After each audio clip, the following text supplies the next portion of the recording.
എക്സയുടെ ട്രാൻസ്മിഷൻ്റെ അകത്ത് വെള്ളം കയറി കഴിഞ്ഞാൽ എന്താ സംഭവിക്കുന്നത് വെച്ചാൽ കണ്ടില്ലേ, വാൽ ബോഡിയിലൊക്കെ കണ്ടില്ലേ ഫുള്ളാട്ടോ. അപ്പോൾ ഈ നോക്കിയേ പമ്പിൻ്റെ അകത്ത്, അതുപോലെ നോക്കിയാൽ ക്ലച്ചിൻ്റെ അകത്ത് ശക്കല ഓറിങ്ങും സാധനങ്ങളും കണ്ടില്ലേ, വെള്ളമൊക്കെ ഇതിൻ്റെ അകത്തുനിന്ന് ഊരിയെടുത്താണേ, കണ്ടില്ലേ, ഇതിൻ്റെ അകത്തുനിന്ന് പുറത്തെത്തും. ഇങ്ങനെ വരുമ്പോൾ എന്താ ഈ റിങ്ങുകൾ, അതുപോലെ ചെറിയ ചെറിയ ഓറിങ്ങളൊക്കെ ഉണ്ട് ഇതിൻ്റെ മേലെ, ഇതെല്ലാം പോയി പോവും. കണ്ടില്ലേ, നോക്കിയേ സാധനങ്ങൾ നോക്കിയേ, എല്ലാം അബദ്ധമാണ് ഇതിൻ്റെ അകത്ത്. അപ്പോൾ നമ്മൾ ഈ ഓയിൽ മാത്രം മാറ്റിയിട്ടാൽ ചിലത് റെഡി ആവില്ല. കാരണം ഇതിൻ്റെ പിസ്റ്റൺസ് സാധനങ്ങൾ എല്ലാം അതിൻ്റെ അകത്തൊക്കെ നിറച്ച് ഓറിങ് വരുന്നുണ്ട്, വഴുക്കിയിട്ട് കിട്ടുന്നുണ്ട്, ഓറിങ്ങൾ വരുന്നുണ്ട്, അതെല്ലാം ബൾജായി പോകും. ഇതുണ്ട് ഇതിൻ്റെ അകത്ത് ഓറിങ്ങളെല്ലാം വരുന്നുണ്ട്, ഇതെല്ലാം ബൾജായി കണ്ടോ,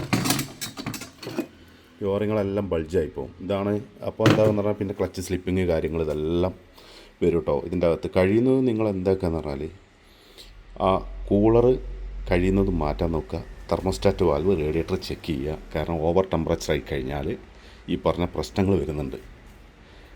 വെള്ളം നേരെ അതിൽ പോകുന്നു, ഓവർ ടെമ്പറേച്ചറായ വെള്ളം പോയിട്ട് കൂളർ ഡാമേജ് ആക്കി കഴിഞ്ഞതിന് ശേഷം ഈ പറഞ്ഞ പോലെ പ്രശ്നങ്ങളാണ്, ഗിയർ ബോക്സ് നാശമാകുകയാണ്.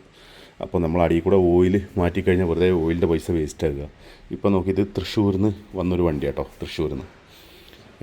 അപ്പോൾ കസ്റ്റമർക്ക് നല്ലൊരു എക്സ്പെൻസ് ആവും, കാരണം അതിൻ്റെ കിറ്റുകളൊക്കെ മാറ്റി ചെയ്യുമ്പോൾ. ഇതാണ്ടോ ഇങ്ങനെ ആകുമ്പോൾ വണ്ടി നീങ്ങാണ്ടായിട്ട് ഇങ്ങനെ കാല് കൊടുക്കുമ്പോഴാണ് ഇതാണ്ടോ ക്ലച്ചൊക്കെ നോക്കി കറുത്തുപോയി, കാല് കൊടുക്കും വണ്ടി നീങ്ങുന്നില്ല വെച്ചിട്ട്. അപ്പോൾ കണ്ടില്ലേ ഇങ്ങനെ കറുത്തുപോയി. ഇങ്ങനെ വന്നു കഴിഞ്ഞാൽ നമുക്ക് ഈ കിറ്റൊന്നും ഉപയോഗിക്കാൻ പറ്റില്ല.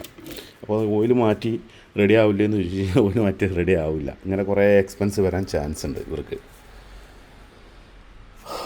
ഇതാണ്ടോ അവിടെ കിടക്കുന്ന ഒരു എക്സ, ഇത് പൂനെയിൽ നിന്ന് വന്നതാണ് സംഭവം, ഗിയർ ബോക്സ് കയറി വന്ന ബോംബെ.